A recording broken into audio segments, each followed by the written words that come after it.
Some television shows go dark once, pull back, and spend the next several seasons apologizing for it. The Simpsons has been going dark for 35 years and never once said sorry. It has had an episode erased from every streaming platform on Earth because of who voiced a character inside it. It sent a 10-year-old boy to France and kept him there as a slave. It let an entire town drive one of its most beloved characters to the edge of a water tower. It put a father on a bridge in its third episode ever aired. It got banned in Germany, Japan, China, and Brazil, each country for a completely different reason. And underneath all of it, running through every season and every controversy and every moment that made viewers stop and go quiet, was a show that was always telling the truth about ordinary life in the only format that could carry that truth without breaking. Tonight, we are walking slowly through the darkest corners of one of the most watched programs ever made. Welcome to Yellowfan. Let's get started. The episode that disappeared. There is an episode of The Simpsons that most people alive today have never seen on a legal streaming platform. It did not get pulled because of bad ratings,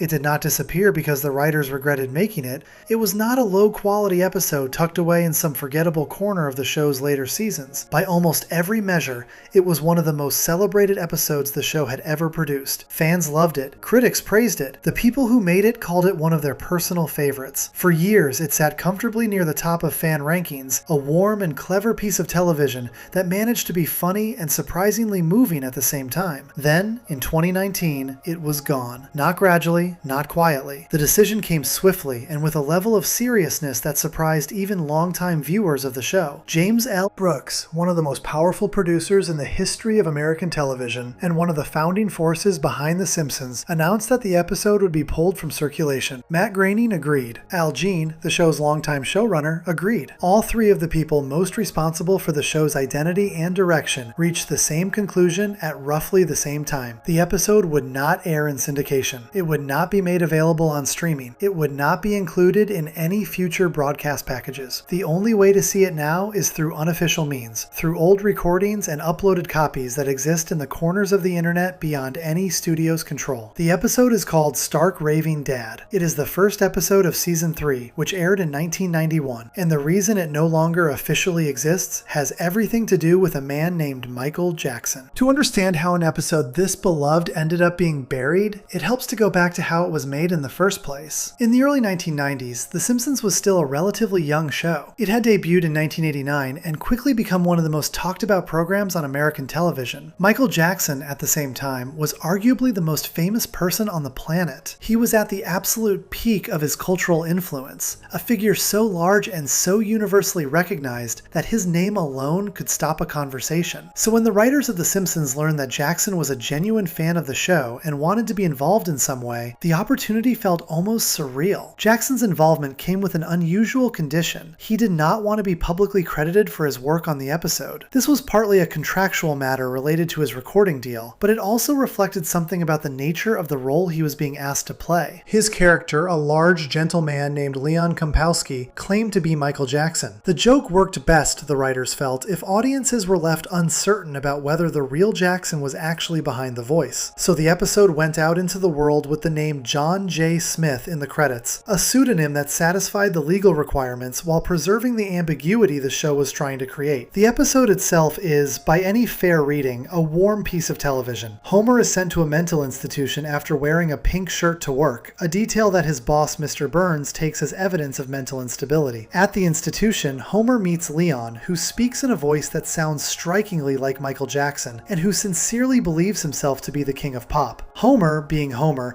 has no idea who Michael Jackson actually is, so he accepts Leon at face value and the two quickly become friends. When Homer is eventually released, he brings Leon home with him. What follows is a story primarily about Bart and Lisa, specifically about Bart's growing friendship with Leon and the guilt Bart feels for nearly forgetting Lisa's birthday. By the end of the episode, Leon helps Bart write a birthday song for Lisa, a simple and genuinely touching piece of music that managed to land as something more sincere than the setup might have suggested. The episode was, in short, a good piece of television. It was clever, it was funny in the way the best early Simpsons episodes were funny, and it had an emotional core that felt earned rather than forced. For nearly 3 decades, it remained one of the most fondly remembered episodes in the show's history. Fans who grew up with it remembered the birthday song. They remembered the warmth of the Leon character. They remembered how effectively the show had managed to use Jackson's presence without turning the whole thing into a stunt. Then came Leaving Neverland. The documentary documentary, directed by Dan Reed and released in 2019, brought renewed and devastating attention to the allegations that had followed Michael Jackson for years. Two men, Wade Robson and James Safechuck, provided detailed accounts of abuse they said Jackson had subjected them to when they were children. The film was long and careful, and its impact was significant. It did not settle legal questions, but it shifted the cultural conversation around Jackson in ways that were difficult to ignore. His music was pulled from some radio stations, his image was reconsidered, and the people who had worked with him in ways large and small were suddenly faced with questions about what their association now meant. For the Simpsons team, the question was specific and unavoidable. They had made an episode featuring Michael Jackson. More than that, they had made an episode in which Jackson's character formed a close and affectionate bond with a 10-year-old boy. Bart Simpson, over the course of Stark Raving Dad, develops a genuine friendship with a man who presents himself as Michael Jackson, a man who is patient with him, kind to him, and ultimately does something generous and loving on his behalf. Taken in isolation and in the context of 1991, that was a sweet story. Viewed through the lens of what Leaving Neverland described, the dynamic looked very different. Al Jean, speaking publicly after the decision to pull the episode was announced, went further than simply expressing discomfort. He said that he believed Jackson had used the episode as a tool. Specifically, he suggested that Jackson had used his association with a beloved children's cartoon to build and maintain a public image that made him seem safe around children. Jean described it as something that could be understood, in retrospect, as a form of grooming at a cultural level. That is a serious claim, and Jean made it clearly and on record. The episode that had once felt like a charming curiosity, a moment where one of the most famous people in the world had slipped quietly into a cartoon, now carried an entirely different weight. James L. Brooks, in his own public statement, called the behaviors described in Leaving Neverland monstrous. He said that in light of those descriptions, the episode could no longer remain in circulation. There was no ambiguity in the announcement. This was not a temporary hold pending further review. The decision, as far as the show's creators were concerned, was final. What makes the removal of Stark Raving Dad so unusual in the history of television is that it was not made because of anything wrong with the episode itself. The writing was not offensive, the content was not harmful. No group had complained about being misrepresented. No cultural sensitivity issue had been flagged. The episode was removed because of who had been involved in making it, and because of what that person was later understood to have done. The art was deemed inseparable from the artist, at least in this case, and the people with the power to make that call chose to make it. The episode now exists in a strange kind of limbo. It is not officially available anywhere. Disney Plus, which holds the streaming rights to the entire Simpsons catalog and hosts every other episode the show has ever produced, simply skips from the season 2 finale to the second episode of season 3. There is a gap where Stark Raving Dad used to be. For anyone who goes looking for it, the absence is visible. The numbering skips. The season starts wrong. It is a small thing, but it is a reminder that something was there and is no longer. The birthday song that Leon sings for Lisa at the end of the episode is also no longer officially accessible. It was a piece of original music, written specifically for the show, and the voice on the recording is genuinely Michael Jackson's,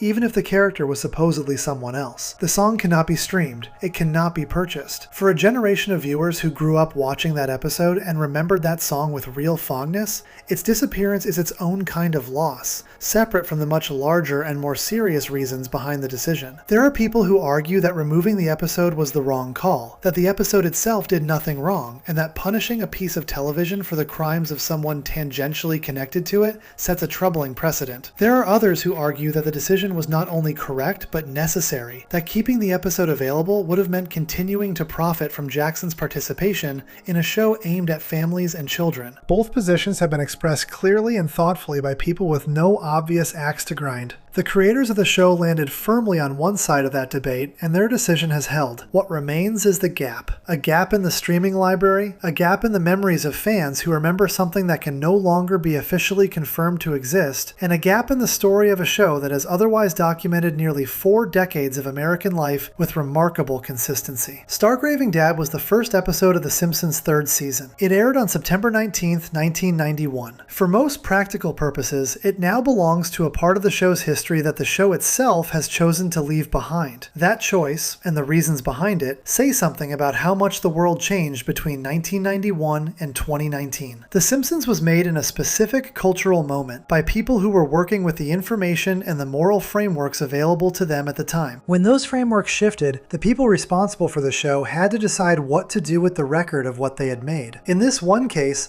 they decided the record needed to be set aside. The episode is gone. The gap remains. And somewhere in that gap is a version of the show's history that its own creators would rather not revisit. Before we move on, if you're enjoying this analysis, please consider subscribing. It helps the channel tremendously. Stark Raving Dad is the most visible gap in The Simpsons history, an episode erased not for what it contained, but for who stood behind it. Coming up, we travel to Season 1, where a 10-year-old boy was sent to a foreign country and kept as a slave, in what many consider the darkest 22 minutes the show produced in its earliest years. Section 2. The Child Who Was Made a Slave. The Simpsons began in 1989, and most people who think about those early episodes remember them as rough around the edges. The animation was looser. The voices were still finding their footing. The family dynamics had not yet settled into the familiar rhythms that would define the show for decades. There is a tendency, looking back, to treat Season 1 as a kind of warm-up period, a stretch of television that was interesting and promising, but not yet the show The Simpsons would eventually become. That reading is understandable. It is also, in at least one important respect, wrong. Season 1 of The Simpsons went to places the show would rarely visit again. It had a rawness to it that was not simply a product of limited animation budgets or early writing uncertainty. Some of it was intentional. The people making the show in those first months were not yet sure exactly what kind of show they were making, and that uncertainty produced something unexpected. Certain episodes from that first year carry a weight that the more polished seasons that followed would often deliberately avoid. The comedy could turn unsettling without warning. Moments that seemed to be building toward a punchline would arrive somewhere else entirely, somewhere quieter and more uncomfortable. One episode from that first season stands apart from everything else around it. It aired on April 15th, 1990. It is called The Crepes of Wrath, and it remains, more than 3 decades later, one of the most genuinely disturbing things the show has ever produced. The setup is straightforward enough. Bart, after causing damage at school by flushing a cherry bomb down a toilet, has exhausted the patience of Principal Skinner. Expulsion will not do, Skinner tells The Simpsons. Something more drastic is needed. The solution he proposes is a foreign exchange program. Bart will be sent to France for 3 months as a student, and in his place, the Simpson family will host a boy from Albania. On paper, this sounds like exactly the kind of comic setup The Simpsons excelled at in its early run. A troublemaking American kid dropped into a foreign country. Culture shock played for laughs. The fish out of water premise that animated sitcoms had used successfully for years. The show does not play it that way. When Bart arrives in France, he is met by 2 men named Ugolin and César. They are winemakers, operating a small and apparently unremarkable vineyard in the French countryside. They seem, at first glance, like comic characters. Ugolin is thin and nervous. César is older and more calculating. They take Bart in, and for a brief moment, the episode appears to be heading toward the kind of gentle cultural comedy its setup suggested. That impression does not last long. Almost immediately, Bart's situation becomes clear. He is not a student. He is not a guest. He is not being hosted in any meaningful sense of that word. Ugolin and César have taken in a 10-year-old American boy specifically because they needed someone to do their physical labor for them. Bart is put to work. He sleeps in a barn on a pile of straw while the family's donkey receives considerably more comfortable accommodations. He is given almost nothing to eat. He is made to stomp grapes by hand, to haul equipment, to perform the kind of exhausting, repetitive work that would be hard for an adult, and is clearly brutal for a child his age. When he tries to protest or resist, he is ignored or intimidated. There is no warmth in this household, no sense that he is being looked after or cared for in any way. He is being used. The episode also introduces a detail that sharpens the darkness considerably. Ugolin and César are not simply exploitative, they are actively criminal. They are adding antifreeze to their wine. It is a cost-cutting measure, a way to give their product a sweetness it would not otherwise have, and it is poisonous. The men producing wine that people will drink know that their product is being adulterated with a toxic substance, and they continue doing it. Bart, working on the property and eventually learning what is happening, understands that the people who hold power over him are not merely neglectful, they are dangerous. What the episode does with Bart during this stretch is genuinely striking. Bart Simpson, at this point in the show's history, was the character that a significant portion of the young audience most identified with. He was the rule breaker, the smart mouth, the kid who refused to be intimidated by authority. He wore his rebellion openly. He was confident in a way that made him aspirational for viewers his age. The Crepes of Wrath strips all of that away. Bart in France is not confident. He is frightened and exhausted and completely without resources. He does not speak the language. He does not know where he is. He has no way to reach his family and no clear path to help. There is a sequence in the episode where Bart walks through a French town in his worn-out clothing, visibly dirty and clearly in distress, trying trying to find a police officer who can help him. He approaches a gendarme and attempts to communicate what is happening to him. The gendarme does not speak English. He sees a scrappy American kid who looks, to his eyes, like some kind of vagrant or runaway, and he responds accordingly. He gives Bart a piece of candy and sends him on his way. The authorities, the people who are supposed to protect children, look at a child in genuine trouble and fail entirely to see what is in front of them. That image, a 10-year-old boy in dirty clothes holding a piece of candy while the adult who could have helped him walks away, is not played as comedy. There is no punchline attached to it. The episode simply holds the moment and then moves forward. It is one of the earliest signs that The Simpsons was capable of something more unsettling than its reputation as a comedy suggested. The resolution of Bart's storyline comes through a piece of fortunate circumstance rather than any adult intervention. He overhears Ugolin and Cesar speaking in French, discussing the antifreeze they have been adding to the wine, not realizing that over the course of his 3 months in France, Bart has picked up enough of the language to understand them. He reports them to the authorities using his new linguistic ability, and the two men are arrested. Bart is freed and returned home. The mechanics of the ending are almost beside the point. What lingers is everything that came before it. The weeks of labor, the barn sleeping, the inadequate food, the isolation, the encounter with the policeman who could not see that something was wrong. The episode took a child character that its audience was attached to and placed him in a situation that had no comedy to fall back on. A situation that was simply hard and frightening and real in a way that animated family entertainment almost never attempted. It is worth pausing on how strange this was for 1990. Animated television at that time had a set of unspoken agreements with its audience about what could and could not happen to child characters. Physical comedy was everywhere. Cartoon violence, the kind with no consequences, was a staple. But actual sustained hardship, the kind where a child is exploited and frightened over a period of weeks with no relief in sight, was genuinely outside what most animated shows would attempt. The Simpsons did not acknowledge that this was unusual. It did not cushion the story with reassurances. It presented Bart's situation plainly and let the viewer sit with it. The show around the Bart storyline runs a parallel plot involving the Albanian exchange student Adil, who has been placed with the Simpson family in Bart's absence. Homer takes a shine to Adil almost immediately. He is polite, engaged, apparently grateful. Homer finds him easier to deal with than his own son. The contrast is played partly for comedy, but it also has a point to make. While Homer is enjoying his temporary replacement child and congratulating himself on his open-mindedness, his actual child is sleeping in a barn in France. The adults in Bart's life are not villains. They are simply not paying adequate attention, and that inattention is what allowed the situation to develop in the first place. Adil, it turns out, is not a student at all. He is a spy, collecting information about the Springfield nuclear power plant to bring back to Albania. When this is discovered, there is a brief exchange with Albanian authorities and Bart is returned home. The resolution of both storylines happens quickly and neatly. The episode moves on, as early Simpsons episodes tended to do,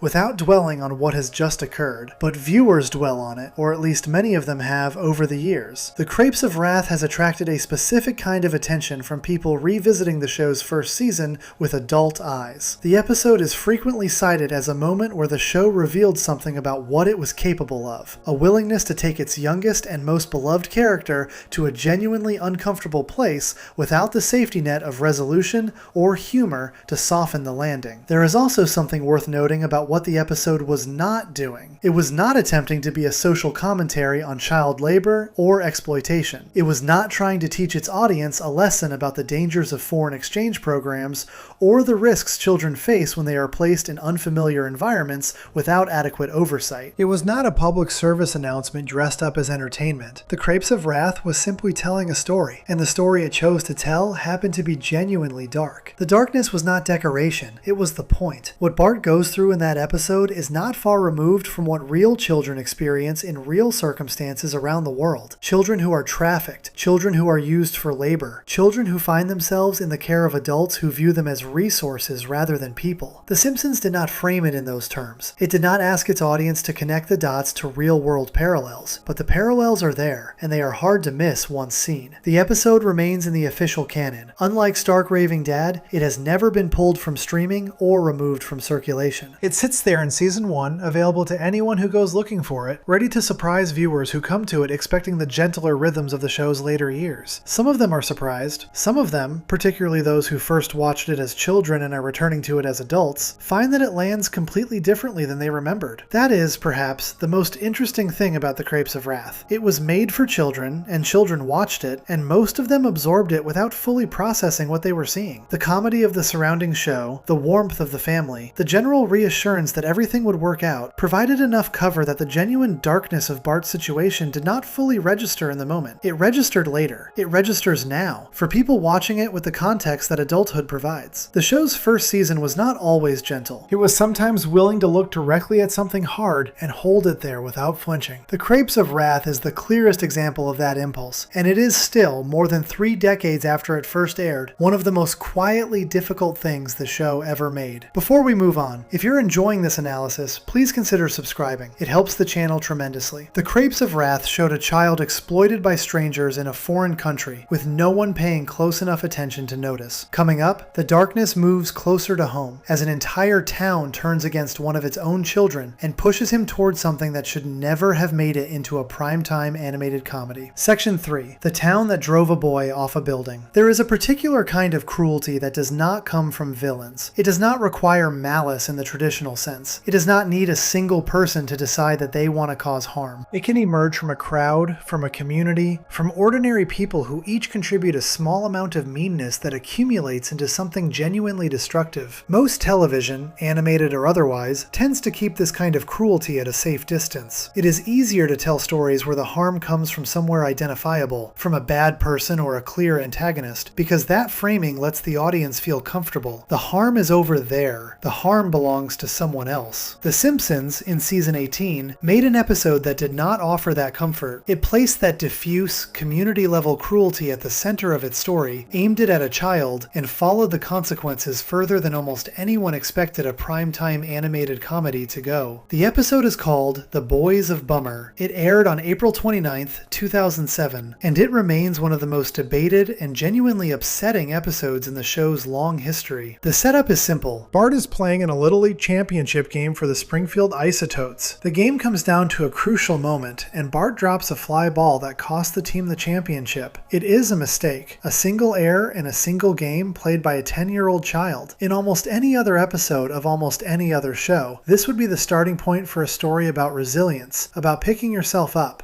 about the adults in a child's life helping him understand that one mistake does not define him. That is the story most shows would tell. The Boys of Bummer tells a different story entirely. Springfield does not let the mistake go. The town, which had been celebrating Bart and the Isotopes in the lead up to the championship, turns on him immediately and completely. People who had cheered for him the day before are now booing him in the street. His name becomes an insult. The kids at school take up the chant. Adults who have no particular reason to care about a Little League game join in, as if participating in the humiliation of a child is a reasonable and normal response to a sporting loss. The cruelty is not presented as an anomaly. It is presented as the default behavior of Springfield, a community that the episode describes explicitly, through signage and dialogue, as the meanest city in America. What makes the episode so uncomfortable is how long it sustains this. The bullying of Bart does not serve as a brief establishing moment that then gives way to something else. It is the engine of the episode. The show follows Bart through day after day of public humiliation, through the taunting and the booing and the complete withdrawal of any warmth or support from the community around him. He cannot escape it. It follows him wherever he goes. The people who might be expected to protect him from it, the adults in his life, are largely absent from his experience in the early part of the episode, busy with their own concerns while their son absorbs the full weight of what Springfield has decided to do to him. Bart's response to this sustained assault is not the defiant resilience that defined him in earlier seasons. He does not crack a joke. He does not find a clever way to redirect the situation. He shuts down. The boy who had spent years being the most confident and irreverent character in Springfield becomes quiet and withdrawn and visibly broken. The show does not play this for laughs. It holds the camera, so to speak, on what sustained public humiliation does to a child, and what it shows is not comfortable to watch. The episode then takes a step that shocked many viewers when it first aired, and continues to be the moment most people point to when they discuss The Boys of Bummer. Bart climbs a water tower. Faced with the relentless cruelty of his town and seeing no path forward, he jumps. He survives the fall, saved by a bush, and is knocked unconscious. But the show is clear about what Bart intended. This is not a stumble. This is not an accident. A 10-year-old child, driven to the edge by the sustained cruelty of the community around him, makes a decision that no 10-year-old should ever reach. The fact that this happens in a prime-time animated comedy that had for most of its run been family viewing doing is difficult to fully absorb even now. The Simpsons had explored dark themes before. It had gone to uncomfortable places in individual episodes, but this was different in its directness. There was no ambiguity about what was happening, no comedic framing to provide distance, no way to interpret the scene as something other than what it plainly was. Marge's response to the situation is one of the most clear-eyed moments in the episode. When she finally confronts the townspeople who are gathered outside the hospital still chanting against Bart, she names what they have done without softening it. She tells them that they, as a community, drove a 10-year-old child to attempt to end his life over a dropped ball in a Little League game. She does not dress this up. She does not give the town a way out of the accusation. The entire community, she says, bears responsibility for what happened. And the fact that they are still gathered outside a hospital continuing their campaign against an unconscious child is evidence of exactly the kind of town they have decided to be. The episode has been criticized over the years on a number of grounds. Some viewers felt it went too far for a comedy series. Some felt the resolution, in which the town apologizes and stages a do-over game that gives Bart a chance to make the catch he missed, was too neat and too easy given the severity of what had preceded it. There is a reasonable argument that the tonal whiplash between the episode's darkest moments and its eventual resolution creates a kind of unease that the show does not fully earn its way out of. But others have argued that the discomfort is precisely the point. The Boys of Bummer is not trying to be a comfortable episode. It is trying to show something true about how communities can function, about how collective behavior can escalate beyond what any single individual would choose on their own, and about the real cost of that escalation when it is aimed at someone who cannot defend themselves. A child in Bart's situation, without adequate adult support and without the emotional resources to withstand a sustained public assault, is genuinely vulnerable. The episode takes that vulnerability seriously in a way that the show often did not. There is also something worth noting about the timing of the episode. Season 18 of The Simpsons was not the golden era. By 2007, the show had been running for nearly 2 decades, and the critical consensus was that its best years were behind it. Episodes from the later seasons were frequently criticized for being too broad, too disconnected from the character-driven warmth that had made the early seasons so beloved. The Boys of Bummer stands out in that context as an episode that was willing to do something genuinely difficult at a point in the show's run when difficult choices were not common. It also stands out because of what it reveals about Bart as a character. One of the implicit promises of the early Simpsons era was that Bart was fundamentally indestructible. He was the rebel, the kid who always landed on his feet, the character whose confidence was essentially unshakable. The Boys of Bummer breaks that promise deliberately. It shows what happens when the support structures around Bart fail completely, when the community that surrounds him becomes the source of harm, rather than a backdrop to his adventures. The answer is not pretty, and the show does not pretend otherwise. The episode sits uncomfortably in the show's catalog for exactly that reason. It is not a fan favorite in the conventional sense. It is not an episode people return to for comfort or nostalgia, but it is discussed, regularly and seriously, by people who want to understand what The Simpsons was capable of when it chose to look directly at something hard. It is a document of a show that still had the capacity, even in its later years, to go somewhere genuinely unexpected. That capacity, that willingness to follow a story into territory that animated family entertainment typically avoided, was not unique to The Boys of Bummer. It was present in the show from its earliest days, encoded into certain episodes that the people who made them seem to have understood would land differently than the comedies surrounding them. The Crepes of Wrath had it, Stark Raving Dad for different reasons had it, and further back still, in the very first season, before the show had found its footing or established its tonal rules, there was an episode that went somewhere even more foundational, somewhere that touched not a child's breaking point, but an adult's. A father, fired from his job, walking toward a bridge. That episode deserves its own careful attention. Before we move on, if you're enjoying this analysis, please consider subscribing. It helps the channel tremendously. The Boys of Bummer showed what happens when a community turns against one of its youngest members and no one intervenes in time. Coming up, the darkness moves from the children of Springfield to its most recognizable adult, in a Season 1 episode where Homer Simpson walks toward a bridge with no intention of walking back. Section 4. A Man Who Wanted to Die. The first season of The Simpsons is not remembered the way it deserves to be. Most conversations about the show's history treat it as a prologue, a rough first draft of something that would become much better once the writers found their rhythm and the animation settled into its familiar style. There is some truth in that framing. The show did improve. The writing became sharper, the characters deepened, the world of Springfield expanded into something richer and more detailed than anything the first season managed to build. But dismissing Season 1 as merely a warm-up misses something important. The earliest episodes of The Simpsons were made by people who were not yet sure what kind of show they were making, and that uncertainty produced a quality that the the more confident later seasons would rarely replicate. Some of those early episodes went to places that the show, once it understood its own identity and its relationship with its audience, would choose not to revisit. They were unguarded in a way that later Simpsons episodes almost never were. The tonal rules had not yet been established, the safety nets had not yet been put in place, and so certain episodes from that first year landed somewhere unexpected, somewhere that felt closer to a serious drama than a primetime animated comedy. Homer's Odyssey is the third episode of season 1. It aired on January 21st, 1990, just weeks after the show had debuted. It is not a famous episode. It does not appear on lists of the show's greatest moments. It is not the episode anyone quotes at dinner or references in conversation to signal their knowledge of the show's history, but it contains a scene that is, by any honest measure, one of the most startling things the show ever put on screen. And it is startling specifically because of how plainly and seriously it is treated. Homer loses his job at the Springfield nuclear power plant. The circumstances are comic enough at first glance. He is working as a safety inspector and manages, through his own inattention, to cause an incident serious enough that his dismissal becomes unavoidable. He is escorted from the building. He drives home. And then the episode follows him through the aftermath of that loss in a way that very few animated comedies of that era would have been willing to do. Homer does not bounce back. He does not immediately find another job or stumble into a new adventure. He sits at home and deteriorates. The family's financial situation begins to press in on him. He sends out applications and hears nothing back. Days pass. The gap between who he believed himself to be, a provider, a man with a function in the world, and the reality of his situation, unemployed and unable to fix it, widens into something he cannot manage. Homer Simpson, the character who would later become famous for his resilience and his ability to absorb catastrophe without lasting damage, is in this early episode not resilient at all. He is a man in genuine despair. The episode shows him writing a note to his family. It does not show the full contents of the note, but the show is clear about its nature. Homer intends it as a goodbye. He then walks, alone, toward a bridge. He has a large rock tied around his neck, something heavy enough to ensure that if he goes into the water, he will not come back up. He stands at the edge. He looks down. This is the third episode of The Simpsons. The show had been on the air for less than a month. What happens next is that Homer is nearly struck by a car carrying his own family. The near accident snaps him out of the moment. He sees Marge and the children. He pulls back from the edge. The episode then moves forward into a story about Homer becoming a community safety advocate, channeling his crisis into something constructive. And the darker material is not returned to in any direct way. But the scene at the bridge exists. It happened. The show put it there in its third episode and treated it with a seriousness that is genuinely unusual. There is no joke attached to the moment. The rock around Homer's neck is not played for comedy. The note he writes is not played for comedy. His walk to the bridge is quiet and small and sad. The show holds the reality of what Homer is experiencing without stepping back from it or providing a comedic cushion. This is particularly striking when considered against what Homer Simpson would become. Over the course of the show's run, Homer developed into a character defined by a kind of cartoon indestructibility. He absorbs physical punishment that would hospitalize a real person. He makes catastrophically bad decisions and suffers consequences that evaporate by the following week. He exists, in the later seasons especially, in a world where the emotional stakes rarely accumulate and where even the most serious events reset cleanly. The Homer of season 22 or season 30 is a fundamentally different kind of character than the Homer of season 1, not just in writing quality, but in the basic rules that govern what his world is allowed to do to him. The Homer of Homer's Odyssey does not have those protections yet. He is a man in a situation that has overwhelmed him, and the show treats that overwhelm as real. The pressures that bear down on him, the financial anxiety, the loss of professional identity, the gap between the father and husband he wants to be and the one he currently is, are not exaggerated or absurdist. They are recognizable. They are the kind of pressures that a significant portion of the show's adult audience would have understood from the inside. That recognizability is part of what makes the scene so striking. Homer standing at the bridge with a rock around his neck is not presented as something exotic or extreme. It is presented as the place where a man who has lost his job and his sense of purpose and his confidence in his own ability to provide for the people he loves might, under the right circumstances, find himself. The show is not glamorizing the moment. It is not treating it as dramatic spectacle. It is treating it as a thing that happens to ordinary people in ordinary circumstances, which is both the most honest and the most quietly difficult choice the episode makes. The resolution that follows, Homer finding a new purpose in community safety advocacy, is gentle and a little optimistic optimistic in the way that early Simpsons episodes often were. The show had not yet developed the harder edges that would come with later seasons. There was still, in those first weeks, a warmth and a willingness to let things resolve in a way that felt hopeful. Homer's crisis does not leave a scar on the subsequent episodes. The show moves forward. The world resets. By the next week, the nuclear plant has taken him back, and the events of Homer's Odyssey are not mentioned again. But the scene at the bridge does not disappear just because the show moves past it. It sits there in the third episode of the first season, waiting for anyone who goes back to the beginning and watches the show in order. Many people who do that report being genuinely caught off guard by it. The expectation going into an early Simpsons episode is a certain kind of gentle animated comedy, and Homer's Odyssey delivers that in many of its scenes. The bridge scene lands in the middle of that context like something from a different kind of television entirely. It is worth asking why the writers went there. The show's first season was, in many respects, finding its way. The writers were experimenting with what the show could be, what kinds of stories it could tell, what relationship it wanted to have with its audience. Some of that experimentation led to episodes that feel inconsistent or tonally uneven by later standards. Homer's Odyssey is not an uneven episode. It is an episode that made a deliberate choice, that decided to follow a story about job loss and masculine despair to its logical endpoint, and then pulled back just before the endpoint arrived. That pullback is important. The show does not follow through on what it sets up at the bridge. Homer is saved, and the saving is handled with a near miss that restores his connection to the people he loves. But the fact that the show went to that edge at all, in its third episode, before it had established any of the tonal frameworks that would govern the next 3 decades, says something about what The Simpsons was willing to consider in its earliest days. The show would return to dark themes many times across its long run. It would go to difficult places with Bart, with Lisa, with Marge, and with a variety of supporting characters. But it would rarely again treat an adult male character's despair with the directness and the lack of comedic framing that Homer's Odyssey applied to Homer in that first season. The character grew larger than that kind of vulnerability. The show grew more careful about where it was willing to go. Homer's Odyssey is a reminder of what existed before those careful decisions were made. It is a window into a version of The Simpsons that had not yet decided how much protection to offer its characters or its audience. A version that was willing to stand at the edge of something genuinely dark and hold the camera there for a moment before stepping back. That willingness, brief as it was, is part of the show's history in a way that the more celebrated episodes sometimes obscure. The bridge scene happened. A 10-year-old watching it in 1990 might not have fully understood what they were seeing. An adult watching it now understands completely. And the gap between those two experiences is, in its own way, a small portrait of what The Simpsons has always been capable of when it chooses to take its characters seriously. Before we move on, if you're enjoying this analysis, please consider subscribing. It helps the channel tremendously. Homer's Odyssey showed a side of Springfield's most familiar face that the show would rarely revisit. A man at the edge of something irreversible, saved by the people he almost left behind. Coming up, the darkness takes a different shape, as a children's villain becomes genuinely terrifying and an entire country decides an episode of a cartoon has gone too far to be shown. Section 5. The episode Germany banned for 6 years. There are villain characters in animated television that exist primarily as comedic obstacles. They show up, they cause a problem, they are defeated, and the defeat is played for laughs. The threat they represent is never fully real because the world they inhabit will not allow real consequences to land. They are antagonists in the technical sense, characters whose function is to create the setup that the hero will resolve. But they are not frightening. They are not meant to be. The genre, for most of its history, has kept a careful distance between its villains and anything that might produce genuine unease in the audience watching at home. Sideshow Bob is a different kind of character entirely. He began as a supporting figure, the sidekick on Krusty the Clown's children's television program, a tall and somewhat ridiculous presence with an enormous amount of hair and a voice that belonged in a concert hall rather than a cartoon. His first significant appearance as an antagonist came in season 1 when he framed Krusty for armed robbery, and even then he was played with a certain theatrical quality that kept the danger at arm's length. He was menacing in the way that a stage villain is menacing, with a flair for the dramatic that reminded you, even as he was causing harm, that this was a performance. But across the early seasons, something shifted. The writers began to take Sideshow Bob's capacity for genuine threat more seriously. The comedy was still there, but it was threaded through something darker. His obsession with Bart, specifically his sustained and escalating desire to kill a 10-year-old child, was not treated as an abstract or consequence-free premise. It was treated as a real situation with real stakes. And in season 5, the show built an episode around that situation that went further than anything it had attempted before in terms of how directly and how seriously it engaged with the idea of a child being hunted. That episode episode is Cape Fear. It aired on October 7th, 1993. It is widely considered one of the greatest episodes the show ever produced. It is also the episode that was banned in Germany for 6 years. The episode opens with Bart receiving letters in the mail. The letters are written in blood. The words on them are simple and unambiguous. They state plainly that the writer intends to kill him. The identity of the writer is not treated as a mystery. The show reveals almost immediately that Sideshow Bob, recently paroled from prison, has resumed his campaign against Bart. The letters are just the beginning. Bob begins appearing in places he should not be, shadowing the family, watching from a distance. His presence is established not as a comic inconvenience,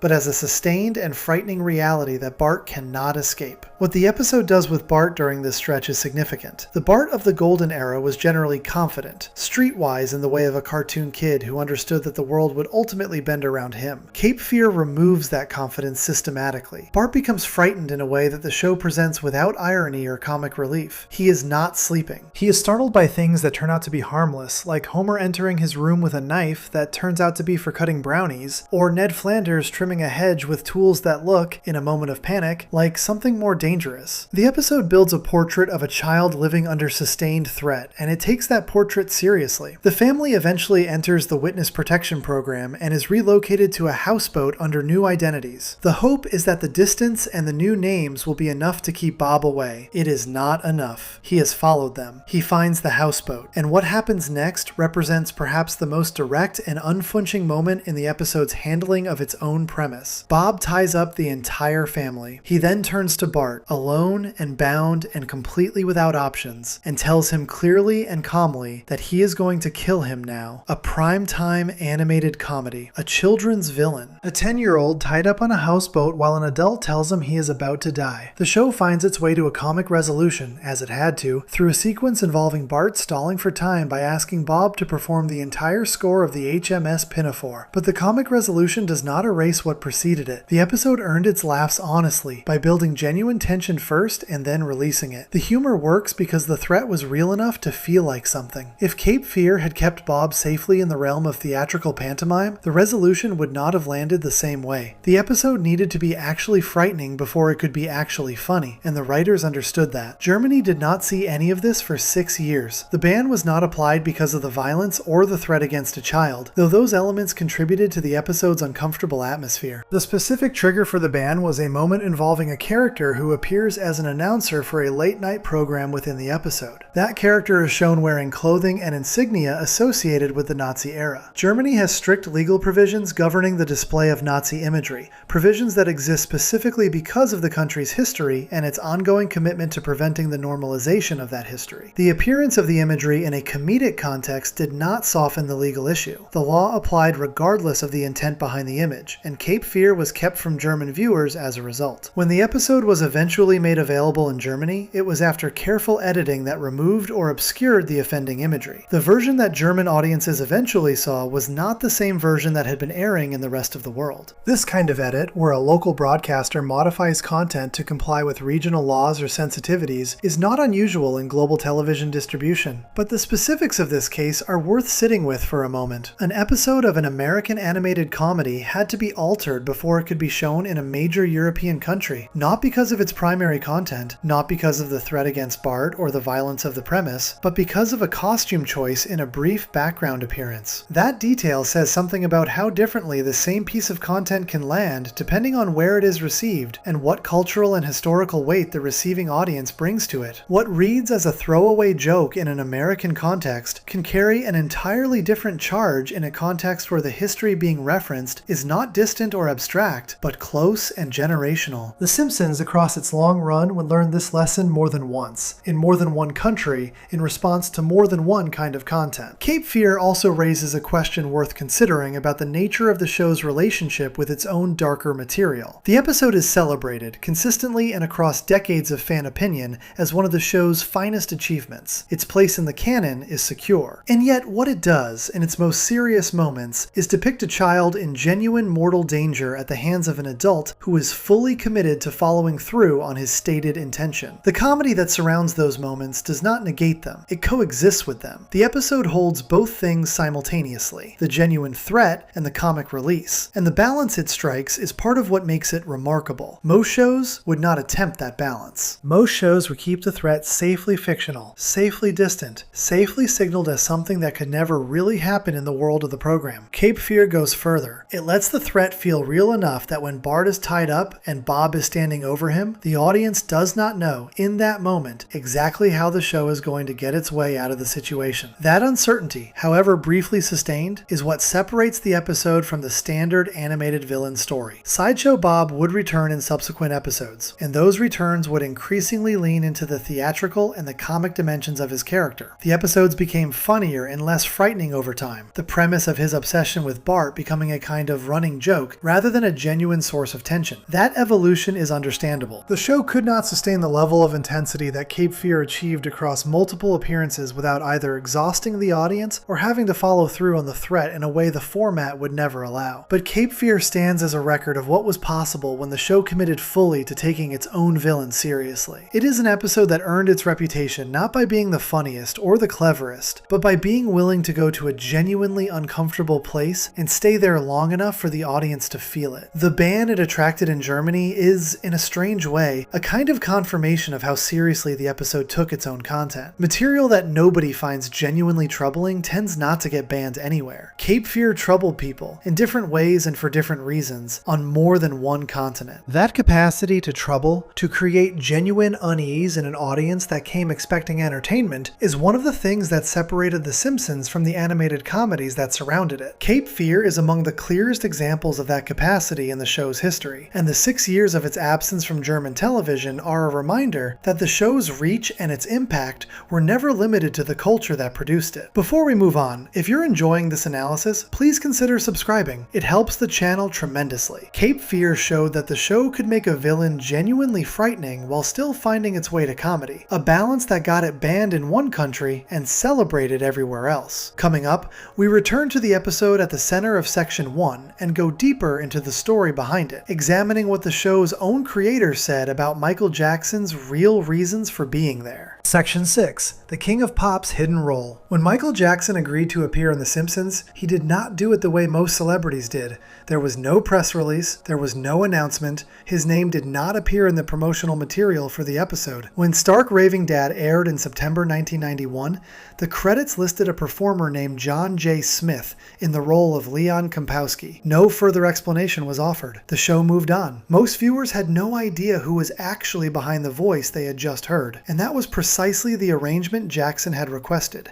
The secrecy surrounding his involvement was not accidental or incidental. It was a condition he had set before agreeing to participate. Part of this was contractual. Jackson was signed to Epic Records at the time, and his recording agreement placed restrictions on the commercial use of his voice. Appearing in a primetime animated television program, even as a fictional character, existed in a complicated space relative to those restrictions. Using the pseudonym provided a degree of legal cover that allowed the participation to proceed without triggering the terms of the contract in any obvious way. But the contractual explanation only goes so far. Jackson had options. He could have declined. He could have negotiated different terms. He was, by 1991, one of the most powerful figures in the entertainment industry, a person whose leverage in any creative negotiation was essentially without limit. The fact that he chose to participate under a false name in a children's animated program at the height of his fame is a choice that invites scrutiny in ways that were not fully apparent at the time. The show's writers have spoken over the years about how the collaboration came together. Jackson was a genuine fan of The Simpsons. This was not unusual for a major celebrity. The show had, by its third season, become a genuine cultural phenomenon, and many famous people who watched it wanted to be part of it in some capacity. But Jackson's interest was more specific than a general desire to appear in something popular. He had followed the show closely. He knew the characters. He understood what the program was trying to do. When the opportunity arose to participate, he pursued it with a level of enthusiasm that went beyond what a straightforward celebrity cameo typically involved. The role he was given placed him in close proximity to Bart Simpson. The character of Leon Kompowski, the large and gentle man who believed himself to be Michael Jackson, forms the emotional center of the episode alongside Bart. Their relationship is the engine of the story. Leon is patient with Bart in a way that the adults in Bart's immediate family, distracted and busy and often self-absorbed, tend not to be. He listens to Bart. He takes Bart's problems seriously. He helps Bart find a way to repair a mistake he has made with his his sister. The dynamic between them is warm and affectionate, built around a shared creative project, the birthday song that Leon helps Bart write for Lisa. Looking at that dynamic through the lens of what was later alleged about Jackson's behavior toward children, it takes on a quality that is very difficult to sit with. The episode presents a narrative in which a famous adult male figure becomes close to a 10-year-old boy, earns his trust, and ultimately does something kind and generous for him. In the context of 1991, before the full weight of the allegations against Jackson had become public knowledge, this was a sweet story. In the context of what Leaving Neverland documented in 2019, the same narrative reads as a troubling template. Al Jean, who has served as The Simpsons showrunner for a significant portion of its run, and who was one of the writers most closely involved with the show during the Stark Raving Dad era, addressed this directly after the decision to pull the episode was announced. He said publicly that he believed Jackson had used his appearance on the show as a tool, that the association with a beloved family program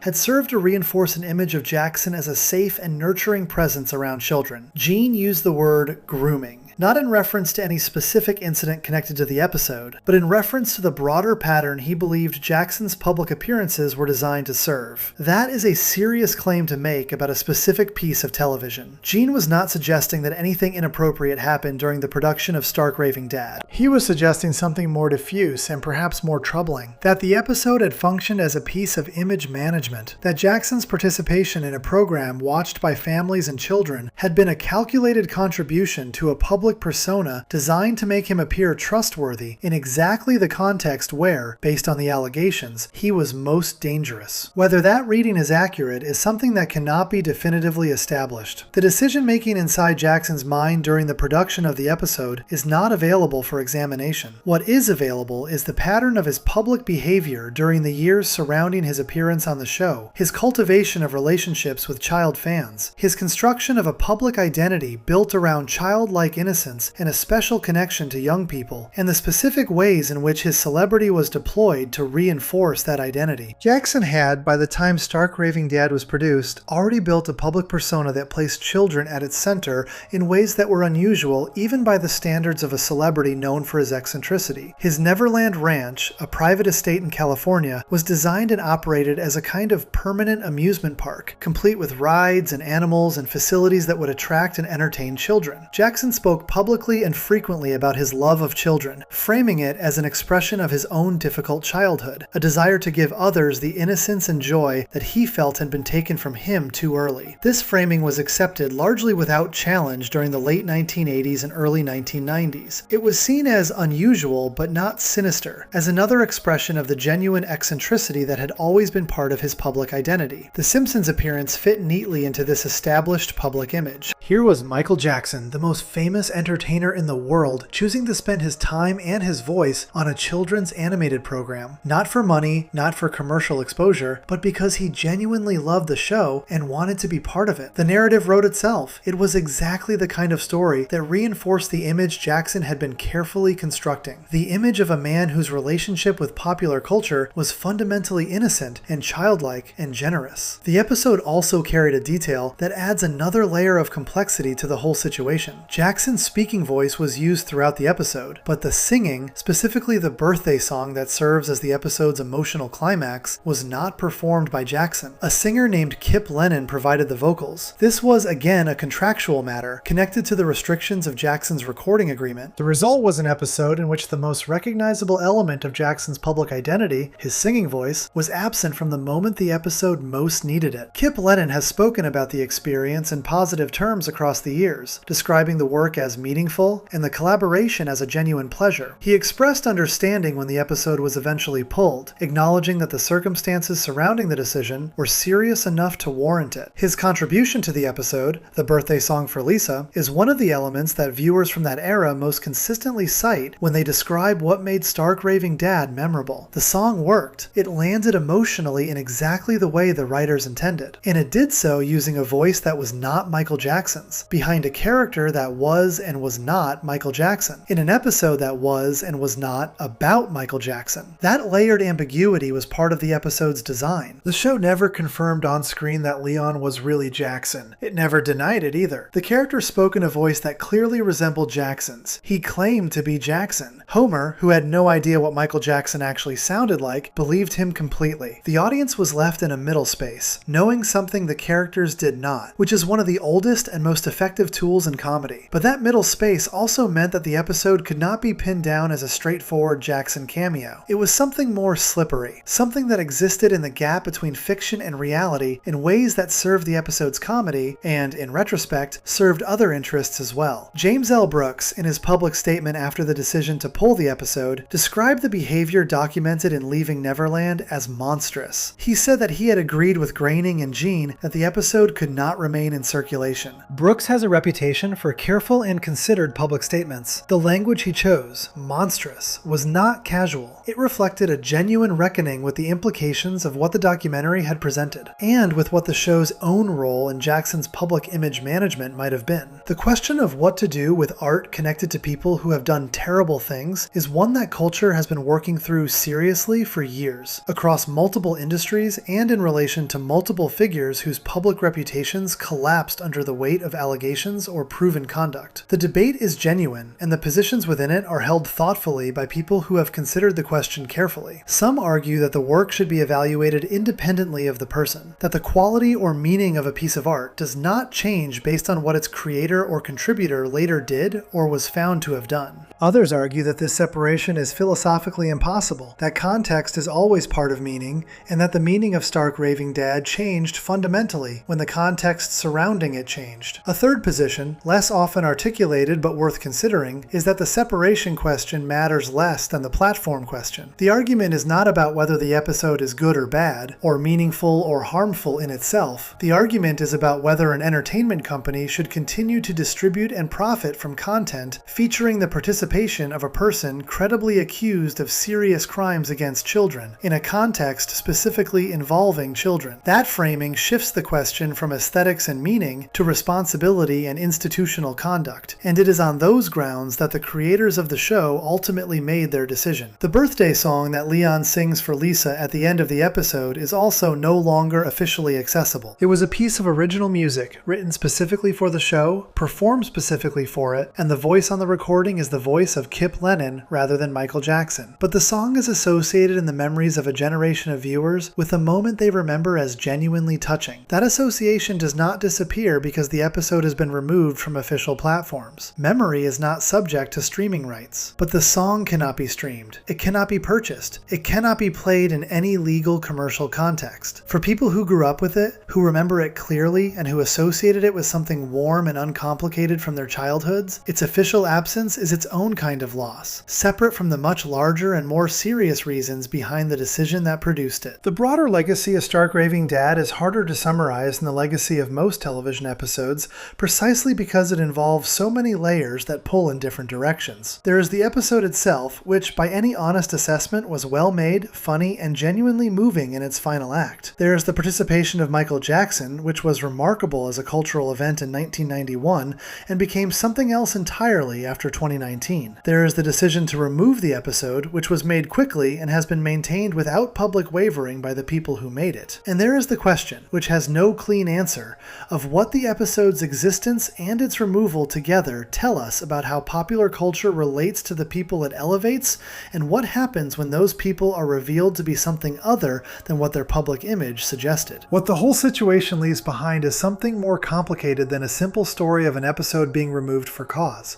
It is a story about how a piece of television can change meaning without a single frame of it being altered. The episode that aired in 1991 is identical in every technical sense to the episode that exists in unofficial recordings today. The animation is the same, the dialogue is the same, the birthday song is the same, but the experience of watching it is not the same, because the context surrounding it has changed so completely that the same images and the same words now carry different weight and produce different responses in the people watching them. The creators of the show decided that the experience it now creates is one they are not willing to distribute. That decision will continue to be discussed as long as the episode remains unavailable, and as long as people remember what it was and what it meant to them before they knew what they now know. It is part of the show's history, not despite being absent from the official record, but because of it. The gap it leaves behind in Season 3 of the streaming library is visible to anyone who looks for it. The numbering skips. The season begins wrong. Something was there and is no longer there, and the reason it is no longer there is written into the public record for anyone willing to read it carefully. That gap, small as it appears on a menu screen, is one of the most honest things The Simpsons has ever produced. It is the show acknowledging, through absence rather than statement, that something it made was connected to something it cannot endorse. It is a form of accountability that is rare in the entertainment industry, where the commercial incentives almost always favor keeping content available regardless of the circumstances surrounding it. The people responsible for the show chose differently. The gap remains. And in remaining, it says something that no episode of television could have said in its place. Before we move on, if you're enjoying this analysis, please consider subscribing. It helps the channel tremendously. The story behind Stark Raving Dad goes deeper than a single removal decision, reaching into questions about image, trust, and what a beloved piece of television was quietly being used to do. Coming up, the show's reach extends far beyond Springfield, as entire countries draw lines around specific episodes, and the reasons behind each ban reveal something different about the world the show was broadcasting into. Section 7. When Springfield went to war with the world. The Simpsons was always an American show. It was made in America, written by Americans, set in a fictional American town, and built around the rhythms and references of American cultural life. The family at its center was designed as a portrait of a specific kind of domestic experience,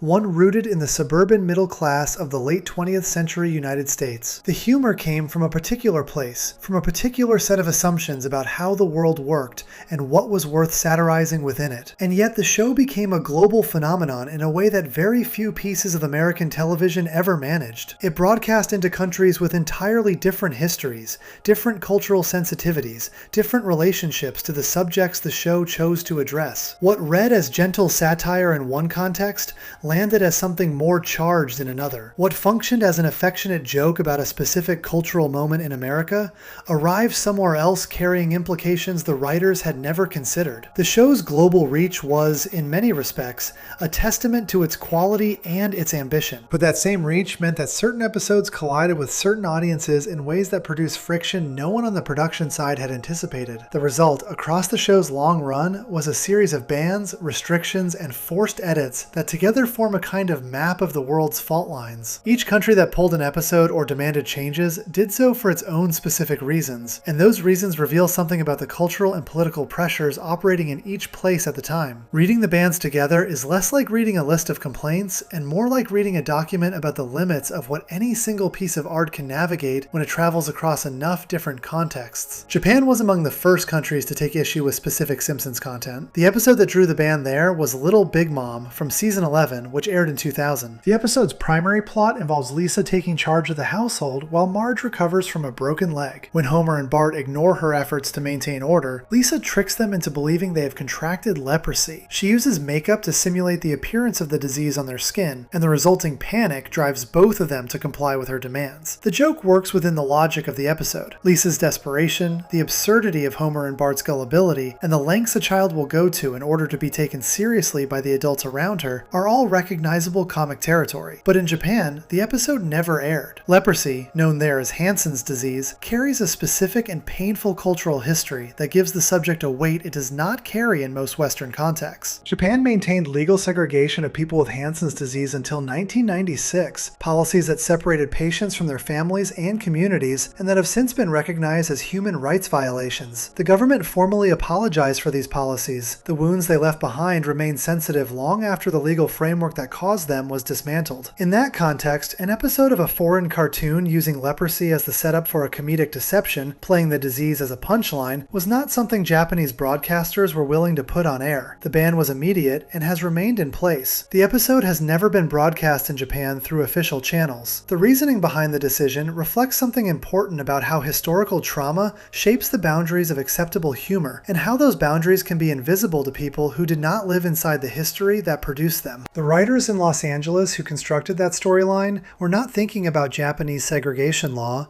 They were not thinking about the communities of people who had been forcibly separated from their families under policies that lasted into the mid-1990s. They were writing a joke about Lisa trying to manage an unruly household. The distance between those two things, between the intent behind the joke and the history it landed on, is the distance that produces a ban. China's conflict with The Simpsons came from a very different direction. The episode in question was 30 Minutes Over Tokyo from season 10, which sent the Simpson family to Japan on a budget vacation. The episode was primarily a comedic tour through Japanese cultural references, the kind of broad international humor the show occasionally attempted with mixed results. It was not a subtle episode. It was not particularly interested in accuracy. It was a comedy stretched to 22 minutes, playing familiar images of Japanese culture for laughs in ways that Japanese audiences themselves found condescending and reductive. The episode attracted criticism on those grounds from multiple directions.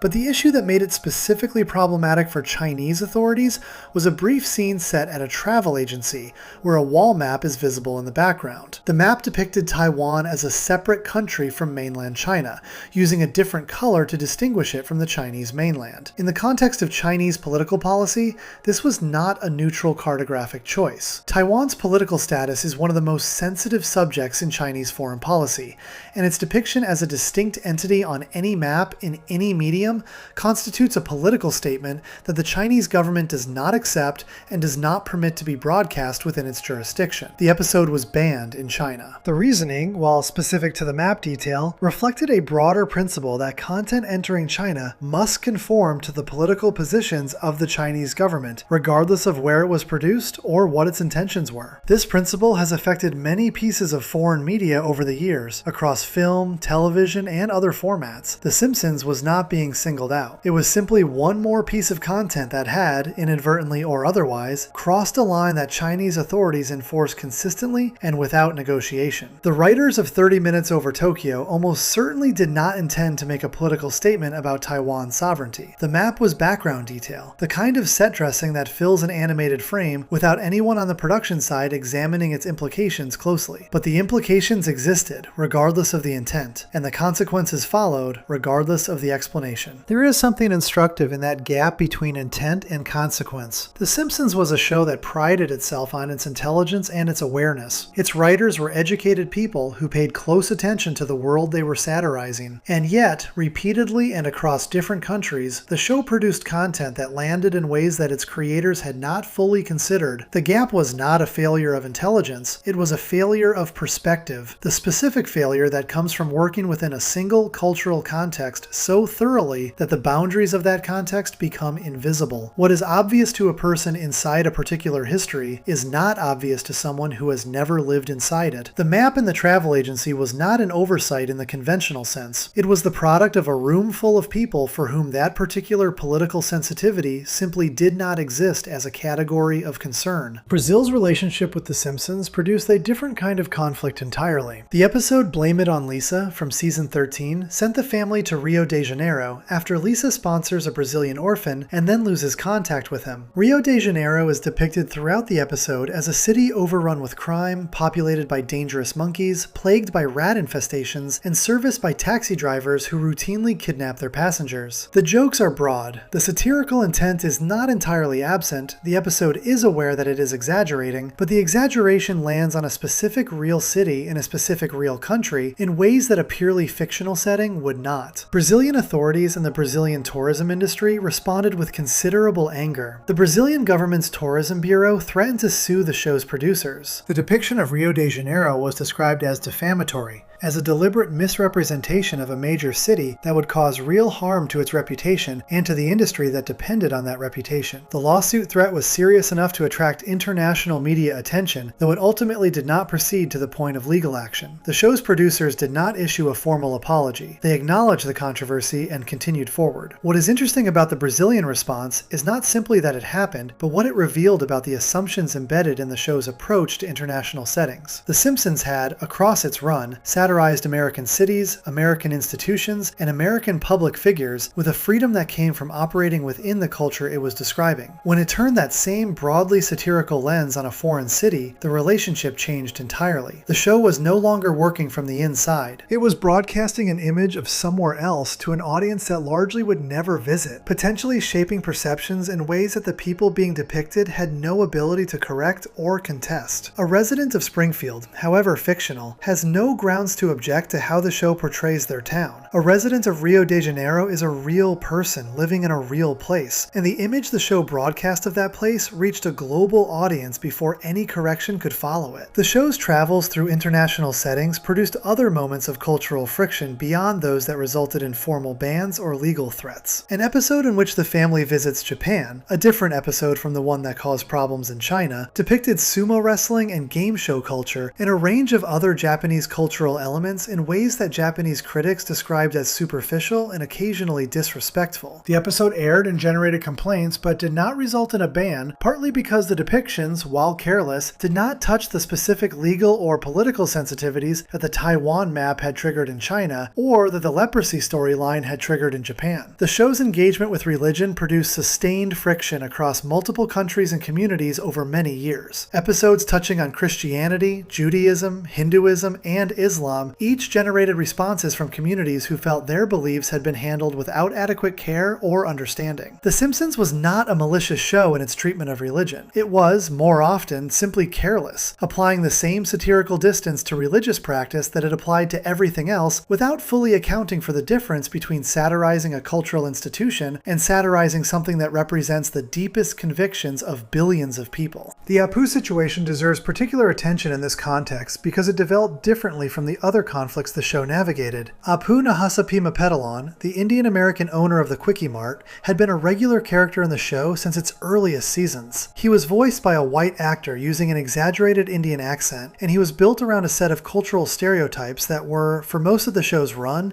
accepted without significant public challenge. The criticism, when it came, arrived not through a government ban or a legal threat, but through a documentary film released in 2017, in which a comedian examined the impact the Apu character had on Indian Americans who grew up watching the show and absorbing its portrait of their culture. The response from the show's producers was initially defensive. A joke was written into an episode in which Lisa addresses the camera and says that some things will be addressed later, or maybe not at all. The joke did not land well. It read as dismissal rather than engagement, as a show using its own format to wave away a legitimate concern rather than sitting with it honestly. Over time, Apu's presence in the show was quietly reduced. He did not disappear entirely, but his appearances became less frequent, and the exaggerated accent and cultural stereotyping that had defined the character for decades became less prominent. The Apu situation was different from the bans and the legal threats because it came from within the show's own audience, rather than from outside it. The people raising the concern were not foreign governments or tourism boards, they were viewers who had grown up with the show, and who were describing the specific and personal cost of watching a version of themselves reduced to a set of jokes. That kind of criticism is harder to deflect than a government ban, because it does not come from an external authority applying external standards. It comes from the people the show was supposedly made for, describing what it felt like to be on the receiving end of its assumptions. The German ban on Cape Fear, discussed in an earlier section, sits slightly apart from the other international conflicts because it was based on a specific legal provision, rather than a cultural sensitivity or a political judgment. Germany's laws governing the display of Nazi imagery are strict and consistently applied. The ban was not a subjective response to the episode's content. It was the automatic consequence of the episode containing imagery that German law does not permit to be broadcast. When the episode was eventually edited to comply with those laws, it became available to German audiences, which distinguishes the Cape Fear situation from the bans in Japan and China, where the episodes remain unavailable through official channels. Turkey and several Middle Eastern countries have at various points restricted or limited the broadcast of Simpsons content, though the specific episodes involved and the reasoning behind the restrictions vary and are less consistently documented than the bans in Japan, China, Germany, and Brazil. The general pattern in these cases involves content touching on religious practice, political representation, or cultural depictions that local authorities deemed inappropriate for broadcast within their jurisdictions. The show's willingness to engage with religious material in a comedic frame, without the reverence that many communities expect when their beliefs are depicted in popular media, was a recurring source of tension across multiple cultural contexts. What the full picture of the show's international international conflicts reveals, when all of it is considered together, is something about the nature of global media distribution that the entertainment industry has been grappling with since content began crossing borders at scale. A piece of television produced within one cultural context carries the assumptions of that context with it wherever it travels. Those assumptions are not always visible to the people who hold them. The writers of The Simpsons were not, in most cases, trying to offend the communities their work offended. They were working within a set of cultural defaults that made certain things seem obvious and neutral and uncontroversial because within their own context, those things were obvious and neutral and uncontroversial. The conflicts the show generated around the world are the moments when those defaults became visible, when the gap between what the show assumed and what a particular audience experienced became large enough to produce a formal response. Each ban, each legal threat, each sustained community criticism is a record of that gap, a document of the distance between where The Simpsons came from and where it landed. Reading those documents together does not produce a simple verdict on the show. It produces something more complicated, a picture of a genuinely ambitious and genuinely talented piece of television that was also genuinely limited by the perspective from which it was made, and that encountered those limits repeatedly as it traveled across a world considerably more varied than the one it was built to describe. The show's creators, for the most part, navigated these conflicts without fully reckoning with what they revealed. They apologized when apologies seemed unavoidable, adjusted when adjustments seemed necessary, and continued forward. The show kept being made. The world kept receiving it. The gaps between them kept producing friction in new places and in new forms, because the world the show was broadcasting into was never going to stop being larger and more complicated than the room in Los Angeles where the episodes were written. Before we move on, if you're enjoying this analysis, please consider subscribing. It helps the channel tremendously. The bans and restrictions the show attracted around the world reveal how far Springfield's reach extended and how differently its humor landed depending on where it arrived. Coming up, we step back from specific episodes and look at the quieter darkness running beneath the show's surface, the moments that unsettled without being controversial, the cruelty that hid inside the comedy without anyone quite naming it. Section 8. The darkness underneath the comedy. Not every dark moment in The Simpsons came with a controversy attached to it. Not every unsettling thing the show did attracted a ban or a lawsuit or a public statement from its own creators. Some of the most genuinely disturbing material in the show's history arrived quietly, tucked inside episodes that were otherwise remembered as funny, dressed in the familiar clothing of Springfield's cartoon logic so that the darkness passed through the audience's defenses without triggering the alarm that a more obviously serious treatment would have set off. These moments did not make headlines. They did not get pulled from streaming platforms. They simply existed, season after season, accumulating into something that a careful viewer eventually had to reckon with. The show had a particular talent for this kind of quiet darkness. It understood that the most unsettling things are often not the ones announced with dramatic music and serious framing, but the ones that arrive in the middle of something light, that land before the audience has time to prepare, and that linger afterward in a way the surrounding comedy cannot fully dissolve. The Simpsons deployed this technique across its run with a consistency that suggests it was not accidental. The writers knew what they were doing. The darkness was not a bug in the show's system. In many respects, it was a feature. One of the clearest examples of this involves Mr. Burns. Across the show's golden era, Burns operated primarily as a comic villain, a grotesque exaggeration of corporate greed and aristocratic detachment. His schemes were outsized. His cruelty was theatrical. He existed at a level of abstraction that kept him safely in the realm of satire rather than genuine menace. But the show occasionally allowed Burns to do something more specific and more quietly horrible than his usual pantomime villainy, something that landed in a different register entirely. There is an episode in which Burns takes an interest in Bart. The specifics vary depending on which episode is being considered, because the show returned to this dynamic more than once, but the underlying structure is consistent and consistently troubling. Burns, recognizing something in Bart that interests him, begins to cultivate a relationship with the boy. He is generous. He is attentive. He offers Bart things that his own family cannot provide: resources, attention, a sense of being genuinely seen and valued. And in the process, he begins, subtly and systematically, to create distance between Bart and the people who actually love him. He plants suggestions. He allows Bart to feel that his real family does not fully understand or appreciate him. He positions himself as the one adult who truly recognizes what Bart is worth. The show presents this as what it is, a form of psychological manipulation, a slow and careful construction of dependency designed to serve Burns' interests rather than Bart's. What makes it so uncomfortable is the precision with which which it is drawn. This is not theatrical villainy. This is something that resembles, with uncomfortable accuracy, the behavior patterns associated with adults who cultivate inappropriate relationships with children. The show does not use those terms. It does not frame the storyline in those explicit terms, but it does not need to. The dynamic it depicts is specific enough that a viewer with any familiarity with how such relationships actually develop will recognize what they are watching. This is one of the places where The Simpsons' darkness operates at its most sophisticated level. The show is not making a public service announcement. It is not trying to educate its audience about warning signs or appropriate adult behavior around children. It is simply telling a story in which an adult exerts subtle psychological control over a child, and it tells that story with enough accuracy and enough detail that the discomfort it produces is not the discomfort of exaggeration, but the discomfort of recognition. Frank Grimes represents a different kind of darkness, one that operates through the show's treatment of its own internal logic. Frank Grimes appears in a single episode, Homer's Enemy, from season 8. He is introduced as a man who has earned everything he has through hard work and genuine sacrifice, a person who has navigated genuine hardship without the cartoon luck that protects Homer from the consequences of his own behavior. Grimes is, in the episode's own framing, a realistic person dropped into a world that runs on entirely different rules. The episode follows what happens when a realistic person encounters Springfield's logic and cannot adapt to it. Grimes watches Homer succeed despite being incompetent. He watches Homer be rewarded for behavior that would destroy anyone operating in the real world. He watches the gap between effort and outcome, between character and consequence, between what should happen and what actually happens in Springfield, and he cannot accept it. His inability to accept it is not presented as a character flaw. It is presented as a reasonable response to an unreasonable situation. Grimes dies at the end of the episode. His accumulated frustration tips into a breakdown, and the breakdown leads to his death. The manner is accidental in a technical sense, the result of his own actions during the breakdown, but the show is clear that the accumulation of injustice and absurdity that drove him to the breakdown was the real cause. And at his funeral, Homer falls asleep and begins laughing in his sleep,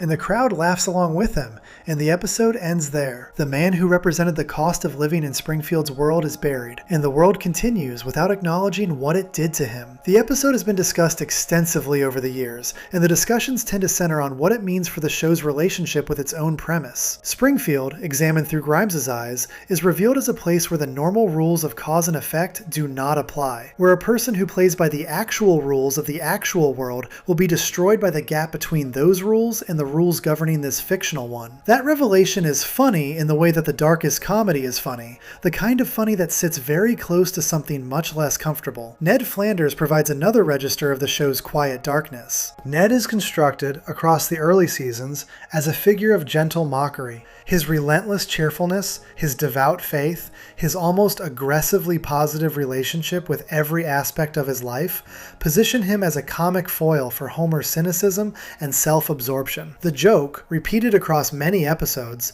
is that Ned is better than Homer in almost every measurable way and receives considerably worse outcomes. He is more patient, more generous, more disciplined, more attentive to his family, and yet the universe of Springfield rewards Homer and punishes Ned with a consistency that eventually stops being funny and starts being something harder to name. Hurricane Neddy from season 8 takes this dynamic and presses it past the point of comedy. Ned's house is destroyed by a hurricane, while Homer's, built by an incompetent volunteer crew, survives through sheer structural accident. Ned returns to find his belongings scattered across the neighborhood. The community comes together to rebuild his house, but the result is a structurally unsound disaster held together by goodwill rather than skill. Ned looks at what has been done for him, and something breaks. He stands in front of his neighbors, his friends, his church community, and he tells them what he actually thinks of them. The speech is not kind.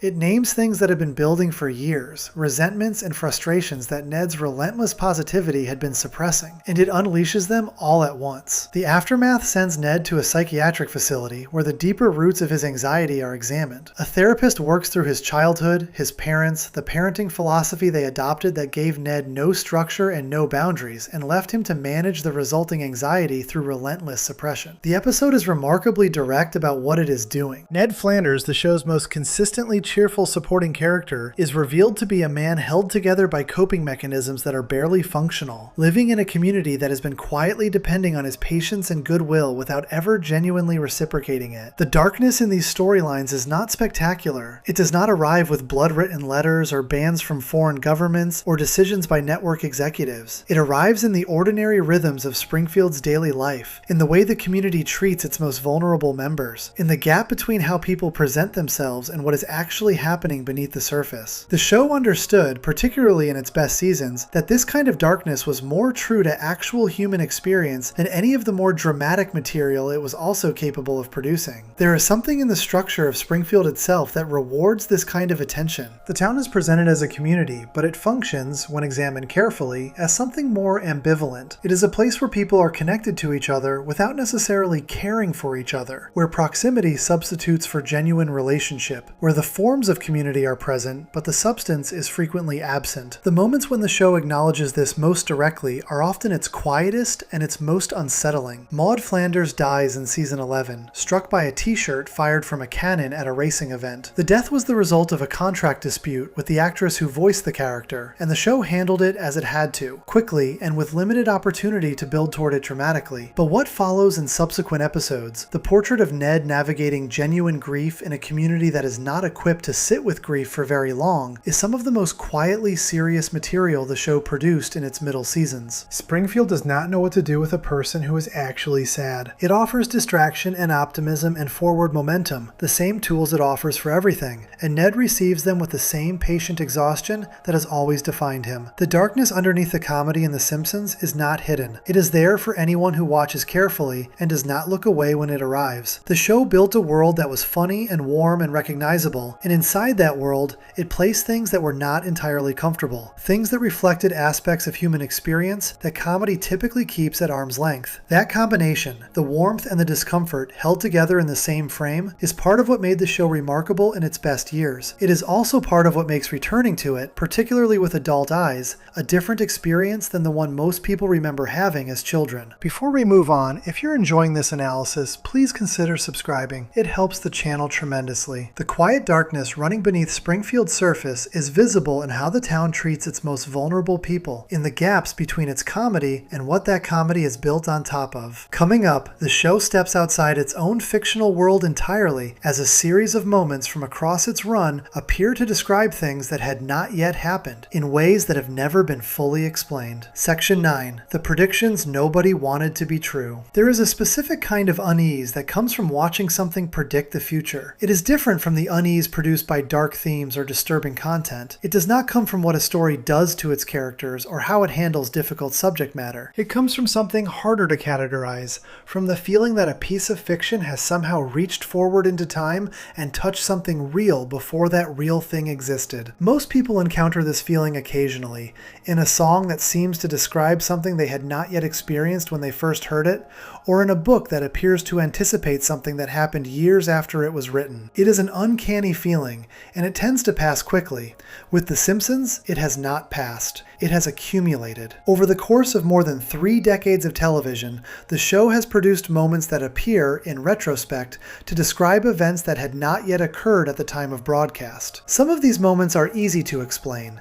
The show employed extremely talented writers who were paying close attention to trends, to technology, to political trajectories, and to the internal logic of the systems they were satirizing. Smart people who understand how things work can make educated extrapolations about where those things are heading. What looks like prediction is often simply careful observation carried forward, but some of the show's apparent predictions do not fit comfortably within that explanation. Some of them are too specific, too precise in their details, too accurate in ways that go beyond what reasonable extrapolation would produce. And when those moments are gathered together, as they have been many times by fans and journalists and researchers across the years, the cumulative effect is genuinely strange. The most discussed of all the show's apparent predictions involves the presidency of of Donald Trump. In a 2000 episode called Bart to the Future, the show depicted a future in which Lisa Simpson has become President of the United States. In that future, she refers to inheriting a budget crisis from her predecessor, who is named as President Trump. The joke in 2000 was obvious. Donald Trump was a real estate developer and television personality whose name had occasionally been attached to presidential speculation, but the idea of him actually becoming president was treated as self-evidently absurd, as the kind of thing that could only happen in a satirical future timeline. The show used his name precisely because it sounded ridiculous. 16 years later, Donald Trump was elected President of the United States. The episode that had used his presidency as a punchline was suddenly being described as a prediction. The clip circulated widely. People who had watched the episode in 2000 and forgotten about it were now rediscovering it and finding the experience disorienting. The writer of the episode, Dan Greeny, spoke about it publicly after Trump's election. He said the intent had been satirical, that the writers had been trying to construct a vision of a maximally absurd future. He did not claim credit for prophecy. He expressed something closer to discomfort. The Trump prediction is the most famous, but it is far from the only one. The show depicted a version of smartwatch technology in a 1995 episode, years before such devices existed in any commercially available form. It depicted video calling technology being used in domestic settings in ways that anticipated what would become standard in the following decades. It depicted automated restaurant ordering systems and faulty voting machines, and a range of technological developments that were not present in the world at the time of broadcast, but became present not long afterward. These technological predictions are the easiest to account for. The show's writers had access to research, to industry publications, to conversations with people working at the frontier of various technologies. They were making educated guesses about where things were heading, and they were right often enough to attract attention. Being right about technology, in broad strokes, across a 30-year period is impressive, but not inexplicable. It is what happens when smart people apply consistent attention to the direction the world is moving. The harder predictions to account for are the ones tied to specific events rather than general trends. The September 11th attacks produced one of the most discussed of these. The season 9 premiere, The City of New York vs. Homer Simpson, aired in 1997 and featured an extended sequence set in New York. In one briefly visible image, a promotional magazine or brochure appears on screen showing the New York skyline, with the Twin Towers visible and a price printed in a way that juxtaposed the number 9 and the image of the towers, in a configuration that, viewed after the attacks, appeared to anticipate the date of September 11th. The moment is fleeting. It is clearly not intentional, but it was noticed and it was circulated, and it contributed to a pattern of interpretation that the show's other moments had established. The episode itself was pulled from circulation after the attacks, not because of the brochure image, but because of its content. A story set in New York that suddenly felt inappropriate in the aftermath of what had happened there. It returned to broadcast eventually, in edited form, with certain elements removed. The full, unedited version of the episode exists in home media releases, but the version that circulates in syndication and streaming has been altered. There is an episode from season 10, When You Dish Upon a Star, that depicted a Fox News ticker running in the background of a scene. The ticker read the words Democrats, which the episode abbreviated in a specific way that some viewers interpreted, years later, as anticipating specific political slogans and language that emerged long after the episode aired. This kind of retrospective interpretation is harder to evaluate than the more concrete predictions. It requires the viewer to bring a framework to the material that did not exist when the material was made, and the results are therefore less reliable as evidence of anything specific. But the pattern of apparent predictions has generated serious enough attention that it has been examined not just by fans, but by researchers and journalists interested in understanding what, if anything, explains it. The explanations they offer fall into a few categories. The first is the one already described, that talented writers making educated extrapolations about the future will occasionally be right in ways that look more impressive in retrospect than they were at the time. The second is what might be called the large dataset explanation, that a show producing 22 episodes per year across more than 3 decades creates such an enormous volume of specific content that some percentage of it will inevitably match future events by chance, and that humans are very good at noticing matches and very poor at accounting for all the times the show did not predict anything. The third explanation, the one that is hardest to evaluate and the one that tends to generate the most discussion, is that there is something about the show's relationship with American culture that goes beyond ordinary creative extrapolation. The Simpsons, particularly in its peak years, was produced by people who were paying extraordinarily close attention to the systems and structures and trajectories of American life. They were satirizing satirizing those systems from the inside, with genuine understanding of how they worked and where the pressures within them were building. A satirist who truly understands a system is not predicting its future so much as reading its present with exceptional clarity. What looks like prophecy from the outside can be, from the inside, simply a matter of following the logic of what already exists to its most likely conclusions. That explanation is convincing for many of the show's apparent predictions. It is less convincing for the most specific ones, the ones where the match between the fictional moment and the real event is precise enough that probability alone seems insufficient as an explanation. Those moments remain genuinely strange, not because they require a supernatural explanation, but because they resist any fully satisfying natural one. What they have done, cumulatively, is give the show a reputation that sits alongside and slightly apart from its reputation as a piece of television. The Simpsons is discussed not just as a comedy or as a piece of cultural history, but as something with an unusual relationship to time, something that has proven capable, across its long run, of reaching forward in ways that are difficult to entirely account for. Whether that reputation is deserved in any deep sense is a question that probably cannot be answered definitively. What is true is that the reputation exists, that it is based on a real body of evidence, and that it has become part of how many people understand what the show is and what it has been doing all this time. That understanding, accurate or not in its details, reflects something real about the show's ambitions and its methods. The Simpsons was always trying to see clearly. It was always trying to understand the world it was describing well enough to say something true about it. The moments when that clarity extended further than anyone expected, when the seeing reached beyond the present and touched something not yet arrived, are the most striking evidence of what genuine creative attention to the world can produce. Over 30 years of sustained effort. They are also, for many of the people who watch them now, with knowledge of what came after, deeply unsettling in a way that no amount of explanation fully resolves. The feeling of watching a joke from the year 2000 describe something that happened in 2016 does not disappear when someone offers a reasonable account of how it might have happened. It persists. It sits alongside the reasonable account and refuses to be fully absorbed by it. And that persistence, that residue of unease that explanation cannot entirely dissolve, is perhaps the most honest response available to the experience of watching Springfield see the future. Before we move on, if you're enjoying this analysis, please consider subscribing. It helps the channel tremendously. The show's apparent predictions reach across decades and into events that no writer could reasonably have planned for, leaving a residue of unease that reasonable explanations only partially address. Coming up, we bring everything together in a final meditation on what 35 years of darkness beneath the comedy was always trying to tell us, and what it means that a cartoon about a yellow family in a fictional town has been carrying this weight all along. Section 10. What the darkness was always telling us. There is a question that sits underneath everything covered in these sections, underneath the banned episodes and the removed streaming entries and the moments that unsettled audiences without anyone quite being able to articulate why. The question is not why The Simpsons went to dark places. The question is why it kept going back. Why a show that was, by any surface reading, a comedy about a cheerful yellow family in a fictional American town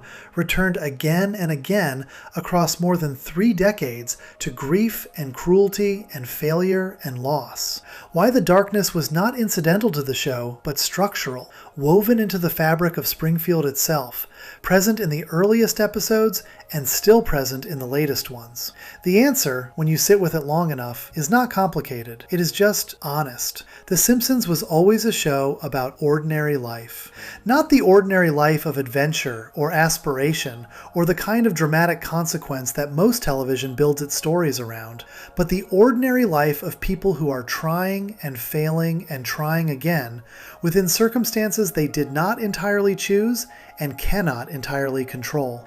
Homer did not choose to be the way he is. Bart did not choose his school or his town or the community that would one day turn against him over a dropped baseball. Ned Flanders did not choose the childhood that left him managing his anxiety through a relentless positivity that barely held. These are people shaped by forces larger than themselves, living in a world that does not consistently reward goodness or effort or patience, and the show never pretended otherwise. That honesty is what the darkness was always in search service of. Every dark moment in the show's history, from Homer standing at a bridge in Season 1, to Bart on top of a water tower in Season 18, from the child laboring in a French vineyard, to the episode that disappeared from streaming in 2019, was the show insisting on something that most entertainment works very hard to avoid insisting on: that life contains things which are not funny, that the world is not arranged to protect the people most in need of protection, that communities can fail their members, that adults can fail children, that institutions can fail the people who depend on them, and that these failures are not anomalies or exceptions,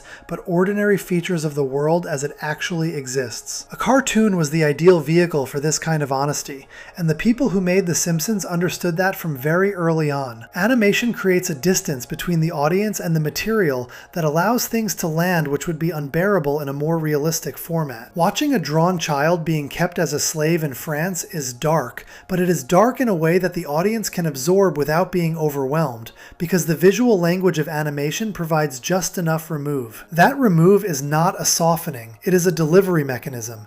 It allows the show to bring difficult truths into the living room without triggering the defenses that a more direct treatment would raise. The show used that mechanism more deliberately than it was usually given credit for. The comedy was not a wrapper around the darkness, a way of making difficult content acceptable to a broad audience. The comedy and the darkness were the same thing, two aspects of the same honest observation about the world. The funniest moments in The Simpsons are funny in ways that have something painful running underneath them. The saddest moments have something absurd running alongside them. The show understood that this is how life actually feels, that grief and laughter are not opposites, but frequent companions, that the most honest response to an unbearable situation is sometimes a joke and sometimes something much harder to name. Springfield itself was always a portrait of this duality. It is a town that looks, at first glance, like a community. It has schools and churches and a local government and a police force and a newspaper and a bar where the same people gather every evening. All the forms of collective life are present, but the substance beneath those forms is more ambivalent. Springfield has always been a place where people are connected to each other without necessarily caring for each other, where the machinery of community operates without the warmth that is supposed to animate it. The show built this portrait carefully and consistently across its long run, and the dark moments are the clearest expressions of what that portrait was always showing. Frank Grimes died because he was a realistic person in an unrealistic world, and the realistic person always loses in Springfield. Ned Flanders broke because he had been carrying more than anyone noticed for longer than anyone asked. The town turned on Bart because communities, when they move as a unit without individual accountability, are capable of cruelty that no single member of that unit would choose alone. Homer stood at a bridge because the gap between who he wanted to be and who he was had become, in a specific and desperate moment, too wide to cross. These are not cartoon problems. They are human problems wearing cartoon clothing, and that, more than anything else, is what the show was always doing with its darkness. It was taking real human experiences, the kind that do not resolve cleanly or quickly, the kind that leave marks, and finding ways to hold them inside a format that most people associated with comfort and escapism. The result was a show that worked on multiple levels simultaneously, that could be watched as pure entertainment and also as something considerably more serious, depending on how much attention the viewer was willing to bring to it. The bans and the removals and the controversies are part of this story, but they are the most visible part, the part that attracted formal attention and generated public response. The quieter part, the part that operated beneath the controversy and beneath the surface of any given episode, was the ongoing accumulation of a portrait of human life that was more complete and more honest than most television had any interest in being. Springfield, across 35 years of episodes, became one of the most detailed and most unflinching pictures of ordinary American life that the medium of television has ever produced. Not because it was realistic in the conventional sense, but because it was truthful in a deeper sense. Because it refused to edit out the parts of life that do not fit neatly into the grammar of entertainment. The darkness was not the show going wrong. The darkness was the show doing exactly what it set out to do. Telling the truth about a world that contains things which are genuinely dark, in a format that allowed those truths to reach people who might not have been ready to receive them any other way. A cartoon about a yellow family. A fictional town in a state that cannot be identified. A father who loves his family imperfectly, and a mother who holds everything together past the point where holding together should be possible. And children who are growing up inside all of it, absorbing all of it, carrying all of it forward. That show, underneath the couch gags and the celebrity cameos and the chalkboard jokes,